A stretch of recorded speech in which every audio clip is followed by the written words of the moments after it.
On June 18, 1815, the future of Europe hung in the balance as Napoleon Bonaparte faced off against the Duke of Wellington and Prussian General Blücher in the legendary Battle of Waterloo. This monumental clash marked the end of the Napoleonic Wars and the final chapter of Napoleon's storied reign. After his return from exile on the island of Elba, Napoleon, fueled by his unyielding ambition, gathered an army and marched toward the heart of Europe, seeking to regain his dominance. But in the fields of Belgium, a decisive showdown awaited. Napoleon, known for his brilliant tactics, believed in the overwhelming power of his army and his ability to bend the will of his soldiers with sheer force.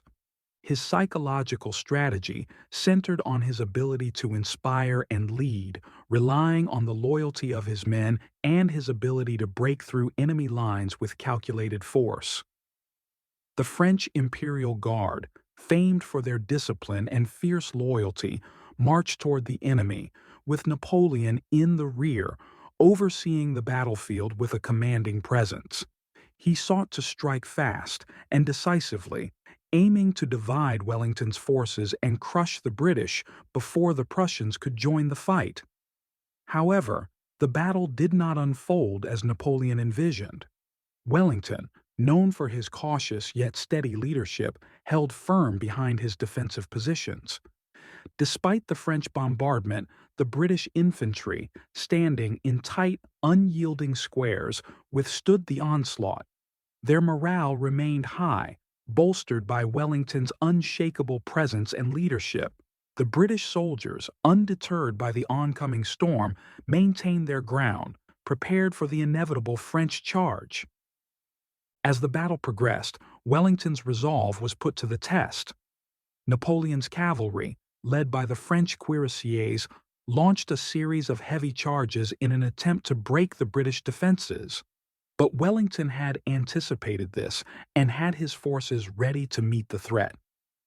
British cavalry, aided by their infantry, fought back fiercely, holding their ground against the might of Napoleon's cavalry.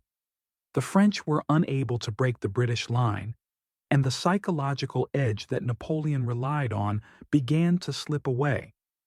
At the height of the battle, Prussian reinforcements, led by General Blücher, arrived at the critical moment, tipping the scales in favor of the British and their allies. The Prussian forces, marching relentlessly through the rain-soaked fields, hit the French right flank with devastating force, surprising Napoleon's weary forces. This was the turning point. The French forces, already fatigued from continuous assault, began to falter under the pressure of two armies. With the arrival of the Prussians, Napoleon's army, already struggling, was caught in a vice. His forces began to collapse, their morale shattered as the hope of victory evaporated. Despite Napoleon's desperate attempts to rally his men, it became clear that the battle was lost. The French began to retreat, and the British and Prussian forces pressed forward relentlessly, sealing the fate of Napoleon and his empire. By the end of the day, Napoleon's dreams of European domination were shattered. The Battle of Waterloo marked the end of his reign, and his final exile to the island of St. Helena was soon secured. The victory of Wellington and Blücher was not just a triumph of military strategy, but also a triumph of resilience, leadership, and psychological fortitude.